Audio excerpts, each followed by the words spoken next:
10 ao 18. Eu leio assim: o ladrão vem somente para roubar, matar e destruir. Eu vim para que tenham vida e a tenham em abundância. Eu sou o bom pastor. O bom pastor dá a vida pelas ovelhas. O mercenário que não é pastor, a quem não pertence as ovelhas, vê o lobo, abandona as ovelhas e foge. Então o lobo as arrebata e dispersa. O mercenário foge porque é mercenário e não tem cuidado com as ovelhas. Eu sou o bom pastor. Conheço as minhas ovelhas e elas me conhecem a mim. Assim como o Pai me conhece a mim e eu conheço o Pai e dou a minha vida pelas ovelhas. Ainda tenho outras ovelhas, não deixe aprisco. A mim me convém conduzi-las. Elas ouvirão a minha voz, então haverá um rebanho e um pastor. Por isso, o Pai me ama, porque eu dou a minha vida para a reassumir. Ninguém a tira de mim, pelo contrário, eu espontaneamente a dou. Tenho autoridade para a entregar e também para reavê-la. Este mandato recebi do meu Pai. Amém? Amém. Sou grato ao Senhor Deus por tudo que já foi realizado nesta noite, pelos cânticos entoados, palavra vida, pelas orações feitas. Temos a plena convicção de que o Senhor já ouviu e também já respondeu.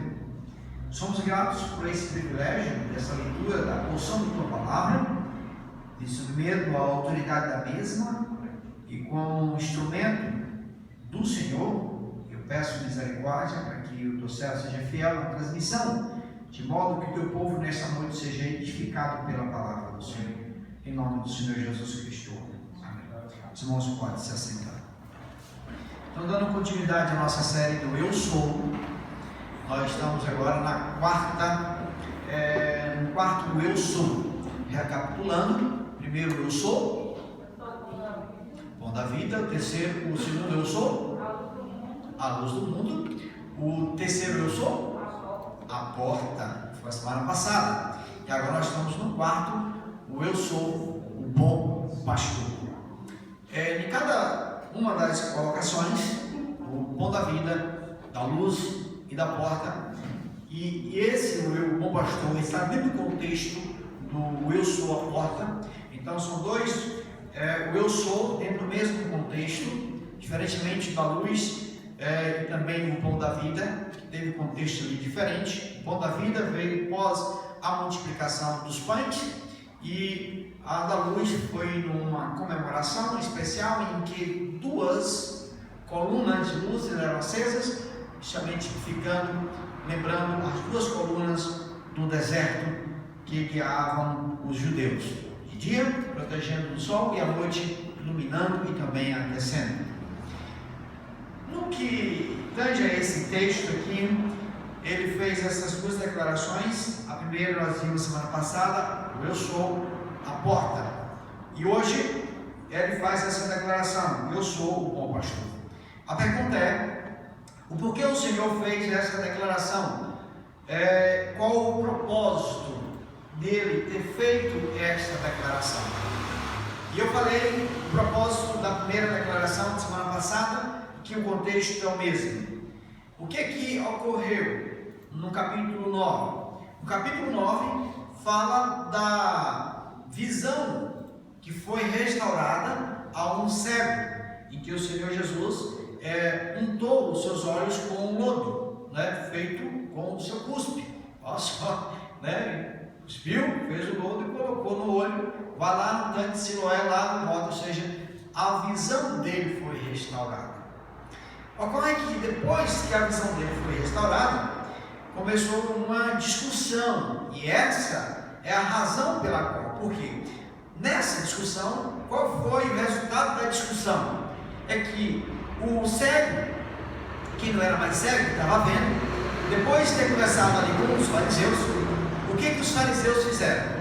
Expulsaram o que era cego do templo, indignado porque estava vendo, né? Colocando outras questões, né? Levantando, né? Por que fez isso, né? Ele é pecador, um dia de sábado, coisa desse tipo. E aí o Senhor Jesus Cristo faz essa declaração. Primeiro, eu sou a porta. Só recapitulando, por que ele falou isso? Quando o cego ele foi curado, os vizinhos, no capítulo 9 fala, relata isso, verso 8 fala, então os vizinhos e os que dantes o conheciam de vista com mendigo, perguntavam, não é este o que estava assentado pedindo esmolas? Nos diziam, é ele? Outros, não, mas se parece com ele. Ele mesmo, porém, dizia, sou eu. Perguntaram depois, te foram abertos os olhos? Entendeu? Um homem chamado Jesus fez todo, untou meus olhos e disse-me, vai ao tanque de Siloé, lava-te. Então fui, lavei. E lavei-me e estou vendo. O que a gente pode observar? Os vizinhos, os conhecidos, eles viram ao cego, agora que estava vendo, começaram a olhar com desconfiança. Em momento algum a Bíblia fala que houve alegria por parte dos vizinhos, por parte do cego, né? de ver aquela pessoa com a sua visão restaurada. O que eles fizeram? Foram fuxicar. Entregou o próprio coitado na mão das autoridades eclesiásticas, aqui representado pelos fariseus. E o que os fariseus fizeram? Convocou o pai do cego e questionou, né, seu filho, olha, uma coisa eu sei, que ele é cego de nascença. Agora, como ele está vendo hoje, isso aí se pergunte para ele é de maior, pergunte para ele. Ele estava fugindo do problema, não quero problema comigo. Ele tinha medo, porque a lei era dura. Daí a razão por que o Senhor Jesus Cristo fez a declaração, eu sou a porta. Por que os fariseus estavam lhe condenando a ponto de expulsar o cego do templo? E o Senhor Jesus Cristo, quando fez essa declaração, ele estava conversando que era cego, com um jovem. Porque ele está mostrando aqui, por que ele foi expulso do templo?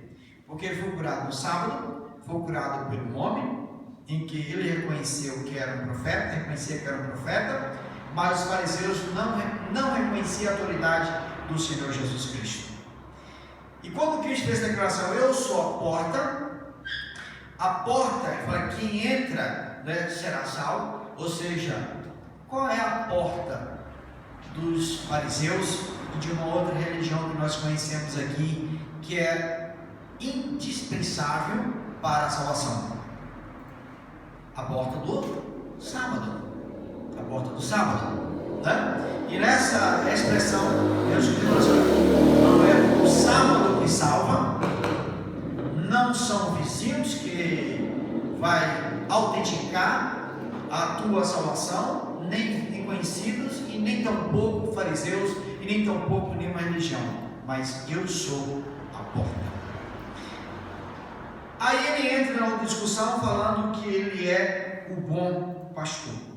Nessa discussão dele, o bom pastor, pegando o gancho da semana passada, que é justamente da parábola que ele conta do relacionamento, né? Ou seja, da ovelha e do pastor. E nesse relacionamento ele conta, né, sobre alguns personagens, fala de alguns personagens: o pastor, o assalariado, as ovelhas e também o ladrão. Então são 4 personagens nessa parábola que ele conta aqui no capítulo, do verso 1 ao verso 6, que eles não entenderam, ou seja, eles quem? Os fariseus não tinham entendido essa parábola do Senhor Jesus Cristo.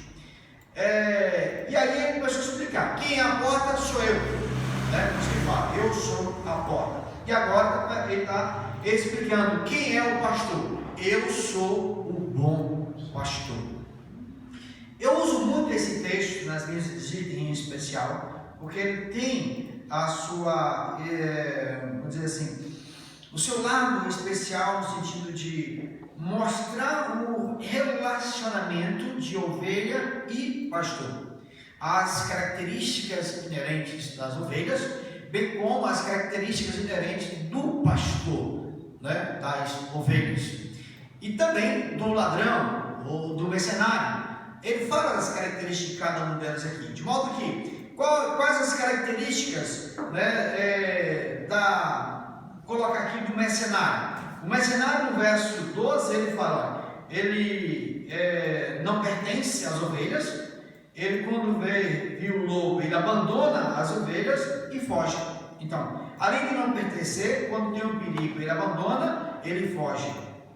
Porque ele viu o lobo. E o lobo, aqui, lógico, é representado aqui pelo ladrão e o diabo. Ele vem para arrebatar e dispersar, dividir, arruinar, destruir a vida. Por isso que no verso 10 ele fala que ele é o pastor. O ladrão vem somente para roubar, matar e destruir.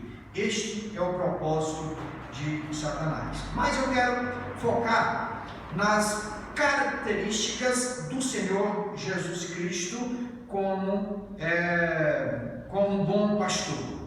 Como pastor, a primeira característica que eu quero destacar é que ele dá a vida pelas ovelhas, que é a declaração que ele faz no verso 11. Eu sou o bom pastor. O bom pastor dá a vida pelas ovelhas.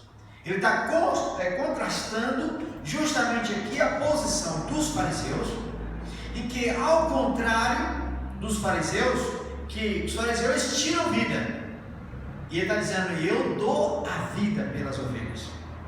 Os fariseus, ele vem vir o perigo, eles fogem, ou deixa a pessoa em maus lençóis. Ele está dizendo que ele protege e assegura a pessoa em situação, independentemente da situação. Nessa primeira declaração, nós podemos analisar com maior profundidade, porque não é uma simples declaração. Dá a vida pelas ovelhas. E nenhum outro, ele fala, pode por acaso alguém me dar a vida por um amigo? Pode por acaso. Só que o dar a vida do Senhor Jesus Cristo está dentro de um contexto, uma implicação em que a vida que ele está dando é independentemente do indivíduo que vai ser beneficiado por esse ato de amor dele. E quem são os beneficiados? A começar ali pela cruz. Tinha 2 salteadores, estupradores, assassinos. Um se arrependeu, o outro não. O que se arrependeu foi agraciado por esse benefício do Senhor Jesus Cristo em dar a vida pelas ovelhas. Agora observe essa outra característica do Senhor Jesus Cristo, que essa aqui é extraordinária. Ele fala assim, o mercenário foge porque é mercenário e não tem cuidado com as ovelhas. Eu sou um pastor. Olha só a característica. Conheço as minhas ovelhas e elas me conhecem a mim.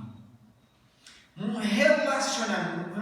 relacionamento de um conhecimento íntimo, de uma aproximação, de uma intimidade, de uma reciprocidade, de um relacionamento recíproco, em que há esse relacionamento de confiança, a ponto de, na outra característica, que é a característica da ovelha, que eu não destaquei, em que nesta característica da ovelha, desse relacionamento dela com o pastor, ele está dizendo que a ovelha, ela conhece o pastor, ela ouve a voz do pastor e segue o pastor. Neste relacionamento de confiança, nós podemos analisar dentro de um contexto, primeiramente, do nosso relacionamento com Cristo e do nosso relacionamento com os outros. Por quê?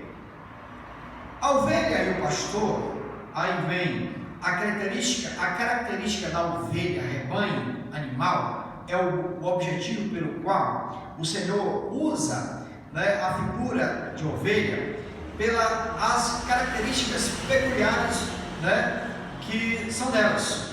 Um animal dócil, um animal dependente. E por que é um animal dependente?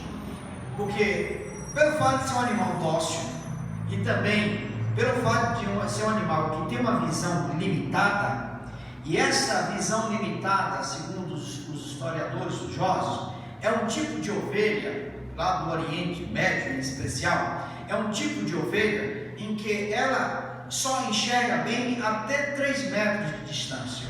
Depois de 3 metros em diante, a visão vai ficando curva e ela perde a visão facilmente. Com isso, a ovelha ela desenvolve uma capacidade na sua audição, tal capacidade de codificar a voz do pastor.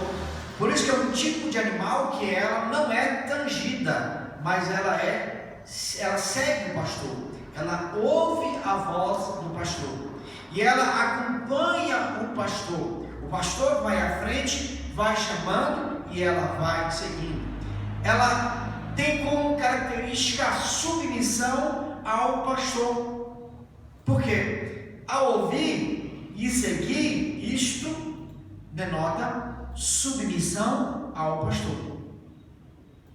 E nesse relacionamento não pode haver esse relacionamento íntimo, recíproco, né, de ambas as partes, evidentemente, sem haver essa submissão e o entendimento da função e o papel de cada um. Qual o papel do pastor? De conduzir as ovelhas. Para onde? Para pastos verdejantes, como o Salmo 23 fala, para a fonte de águas cristalinas. E quando o salmista Davi fez essa declaração, escreveu o Salmo 23, ele começa com uma declaração de uma convicção ímpar, e que essa convicção que deve ser a convicção de todo o cristão: o Senhor é o meu pastor e nada me faltará. Esta é a convicção da ovelha que confia no seu pastor. A ovelha que confia no pastor Jesus Cristo é a ovelha que segue o pastor, sabendo que para onde ela está indo, ela vai comer de um pasto tranquilo, pasto verdejante. A água que ela está conduzindo, água purificada, água limpa. E nesse relacionamento, vamos trazer agora, aplicando para as nossas vidas. Como podemos entender a figura do pastor, do pequeno rebanho, pode ser grande rebanho, porque nós temos o pastor supremo, Cristo, mas o Senhor deu o dom a homens para exercer o pastoreio, e se esses homens têm esses dons, e eu já disse aqui, eu não queria, né, mas o Senhor me deu. Então, por mais que eu fugi, mas Ele me trouxe para cumprir este dom que Ele me deu, que é o dom do pastoreio. E qual é a minha função como pastor? A minha função como pastor é desenvolver este relacionamento de intimidade, de confiança, de segurança para com o rebanho que o Senhor me confiou. Por quê? Porque dentro do relacionamento, dentro de uma atividade, pastor, rebanho, uma coisa ele precisa entender: nenhum pastor é dono de rebanho. O pastor ele toma conta do rebanho, porque ele sabe que o rebanho pertence ao seu Senhor. E o pastor, a exemplo da parábola da 100ª ovelha, ali mostra o pastor preocupado por faltar apenas uma ovelha de 100 ovelhas. Ele deixa as 99 seguras e volta atrás e vai procurar a 100ª que estava sumida. E ali a gente aprende com o pastor em especial que o pastor, a função dele é procurar a ovelha, e ao encontrá-la, não é encontrar, dar sabão, dar sermão, fazer certo tipo de imposição. Por que você fez isso? Por que você sumiu? Por que você desapareceu? Mas, na parábola da 100ª ovelha, o que nós aprendemos ali? O pastor encontra a ovelha, ela está ferida, ela está deitada, ela não pode levantar. Lógico, por que a ovelha fez isso? Evidentemente porque ela se desviou. Porque o pastor está à frente, a ovelha vem atrás. Então ela se desviou, ela perdeu, foi entendido, como é que fala? Algo chamou a atenção dela de modo que ela desviou a visão do pastor dela. E o pastor tinha certeza disso. Por que ela ficou para trás? Porque algo me chamou a atenção e ela ficou para trás. Mas ele foi buscar. O papel do pastor é buscar. E ele pegou, botou no colo, carregou no colo e levou para junto das outras 99 ovelhas que estavam no aprisco. Então, dentro desse relacionamento, essa é a função de nós, pastores, enquanto aqui estamos. É a mesma função do nosso Senhor Jesus Cristo, quando aqui ele esteve, né? Ainda hoje ele está nessa condição de não veio para julgar, mas para salvar, mas para perdoar. Só que logo, logo ele vai vir como juiz. Qual outra característica nós podemos observar? Ele conduz. O verso 16, 15 fala assim: assim como o Pai me conhece a mim, e eu conheço o Pai, e dou a minha vida pelas ovelhas. Mostra também aqui o relacionamento dele para com o Pai. O verso 16 fala: ainda tenho outras ovelhas, não deste aprisco. A mim me convém conduzi-las. Elas ouvirão minha voz, então haverá um rebanho e um pastor. Recapitulando aqui o que eu falei: o pastor e a porta, já está bem claro aqui. A porta do pastor é Jesus Cristo. Quem é o porteiro? Aqui está dentro de uma figura ilustrativa em que era comum os pastores alugar um curral, colocar as ovelhas e ter um porteiro lá para poder tomar conta das ovelhas, né? Quem é o ladrão? Quem é o lobo? É o inimigo. Agora a pergunta é: quem é essas ovelhas? Quem são essas ovelhas? Né? Ele fala assim: ainda tenho outras ovelhas, não deste aprisco. A mim me convém buscar. Quem é esse rebanho? Quem são essas ovelhas? São nós, os não judeus. Aplicando, né, do ponto de vista aplicativo, a gente usa na evangelização para falar para aquela pessoa que ainda não se converteu, para aceitar Jesus Cristo, que ela pode ser essa ovelha que ainda não faz parte do aprisco, do rebanho do Senhor Jesus Cristo. Mas aqui o contexto e a interpretação correta essas ovelhas de outro aprisco, né, ovelha que não deixa aprisco e que ele veio para conduzi-las, essas ovelhas somos nós. Olha o privilégio. Até no capítulo 17 ele ora por cada um de nós, quando ele fala que o Senhor proteja, abençoe aqueles que iriam se converter pela palavra do Senhor, ou seja, por todos nós. E aqui ele está dizendo que ele iria arrebanhar aqueles que não fazem parte do aprisco. Israel é uma nação especial, uma nação que foi constituída por Deus quando ele chamou Abraão no meio de um povo idólatra, no meio de um povo totalmente avesso, e daquela nação ele constituiu aquela nação para que por meio dessa nação tomasse conhecimento de Deus toda a terra.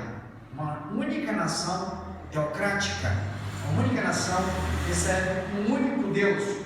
E por meio dessa nação, embora ter rejeitado o Senhor Jesus Cristo, mas o propósito dele não só veio para os judeus, mas também para conduzir cada um de nós que não fazíamos parte do povo judeu para o seu rebanho, porque a proposta dele não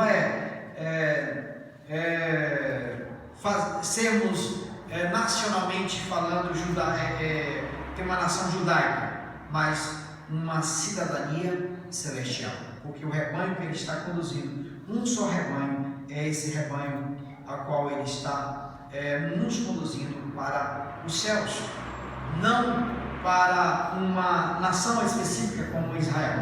Israel é uma nação que ele usou e que ainda tem um tratado para fazer com Israel, mas hoje a nossa convicção é de que por meio dessa nação veio a salvação e o Senhor Jesus Cristo veio também para nos arrebanhar. Portanto, nós devemos nos sentirmos alegres, porque nós fazemos parte também do rebanho pela qual Cristo veio conquistar através do seu amor ali naquela cruz.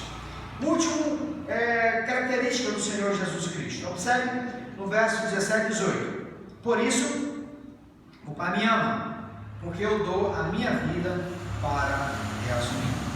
Ninguém a tira de mim, pelo contrário, eu espontaneamente a dou. Tenho autoridade para entregar e também para revê-la. Este mandato recebido do Senhor. O que é isso aqui? Alguns pegam isso aqui e fazem as aplicações, né, dizendo que ele está falando da vida das ovelhas. Ninguém as tira de mim. Aqui está falando da vida dele.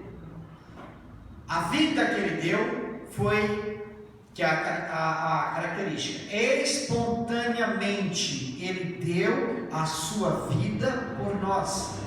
Ninguém forçou dar, ninguém forçou Cristo dar, espontaneamente ele deu. Verso 8 fala: ninguém a tira de mim, ninguém tirou a vida de mim, porque eu dou a minha. Pelo contrário, eu espontaneamente dou a minha vida pelas ovelhas, e tenho autoridade para entregar e também para reavê-la. Este mandato recebido do Senhor.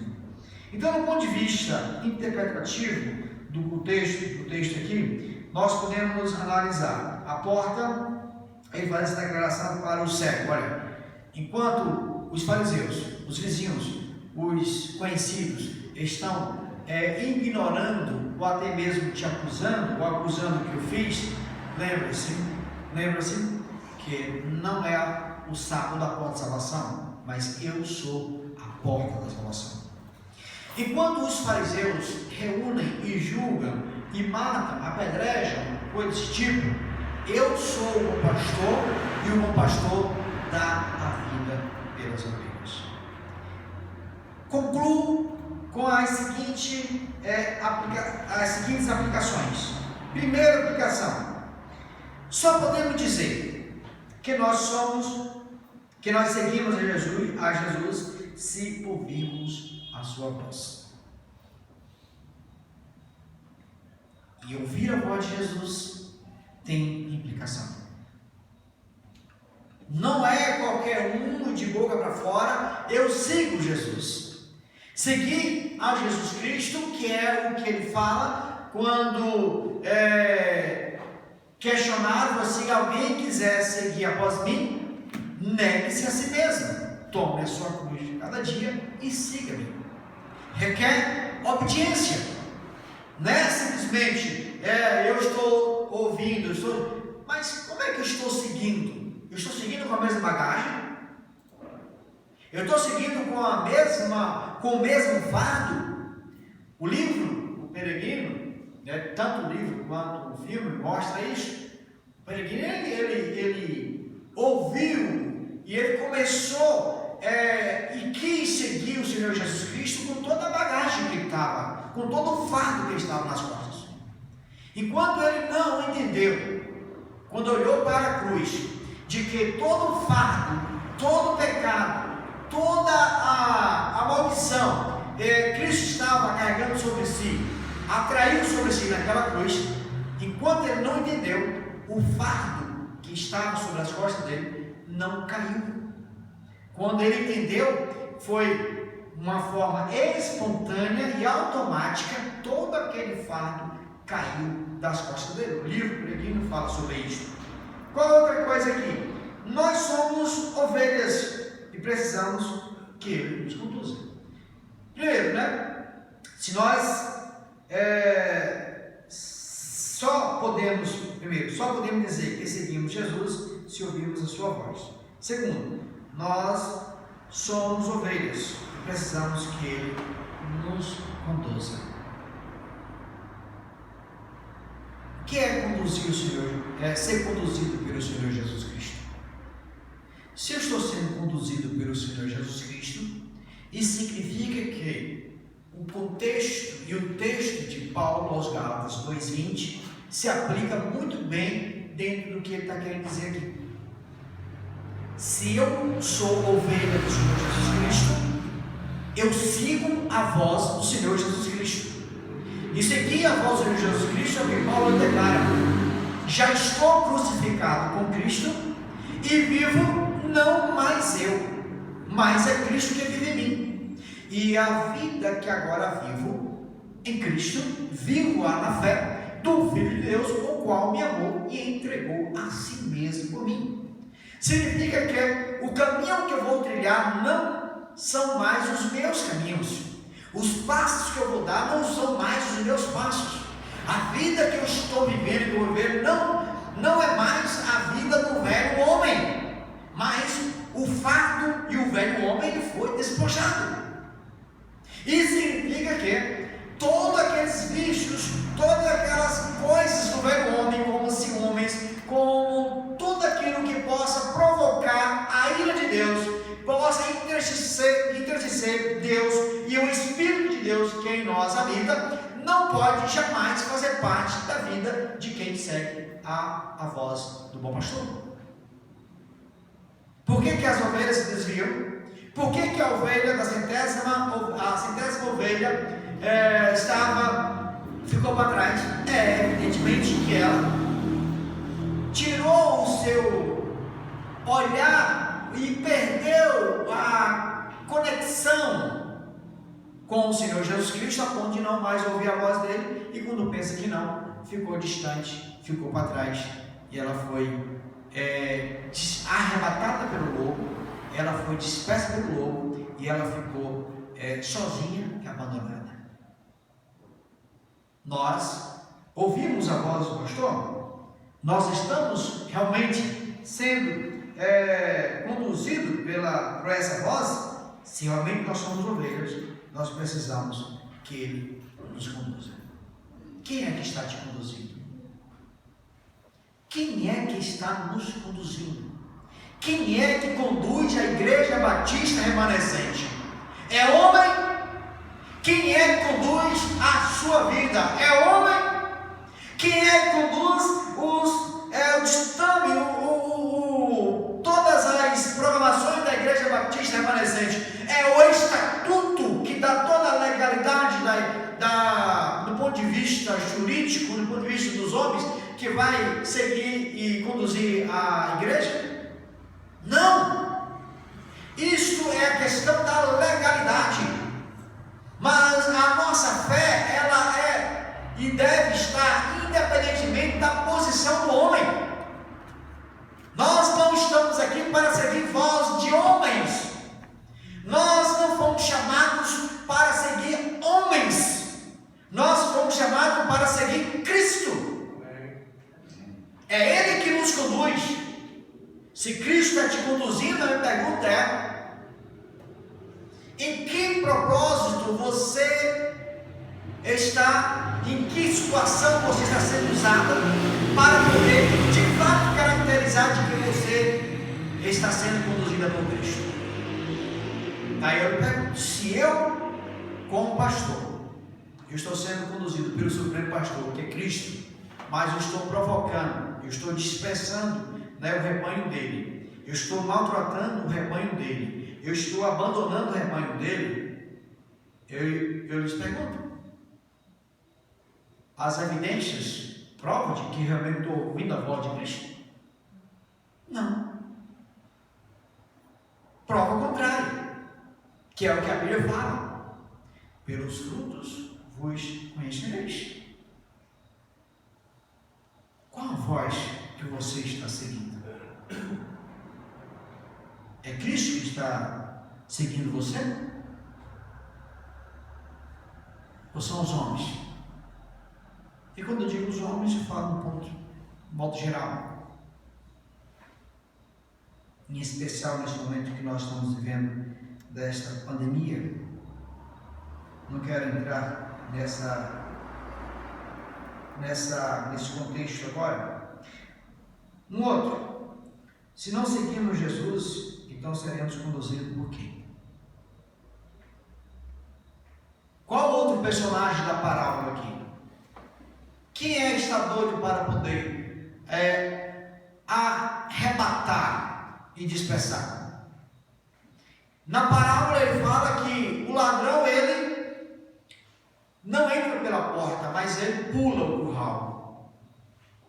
E ele não chama as ovelhas não seguem, mas ele pega, ela arrebata. Esse é o sentido do arrebatamento da igreja. Quando Cristo vier buscar, isso é o sentido do arrebatamento, é tomado. O sentido é esse, é tomado da força. Entende? E aqui é esse mesmo sentido, o ladrão toma força. Ainda que a ovelha não quer, não, o pastor está ali, não, toma força. Mas o ladrão ele não vai, lógico, aí está aplicando nossas vidas. Ele não chega mostrando que ele é ladrão. Satanás, o anticristo, quando aparecer, não vai aparecer, ó, eu sou o anticristo. Não, ele vai aparecer dizendo que ele é Cristo. Ele vai aparecer que ele é o Messias, dizendo que ele é o Messias. Então a pergunta a aplicação é: se nós não seguimos Jesus, se não somos guiados por Jesus, com certeza seremos guiados pelo ladrão. Quem quer ser guiado aqui pelo ladrão? Um mercenário. Ninguém. Agora quer ser guiado por Jesus Cristo? A pergunta ou a colocação então deixe de fato Jesus Cristo guiar a sua vida. Deixe de fato que Jesus Cristo guie a sua vida. Nós ouvimos muitas opiniões.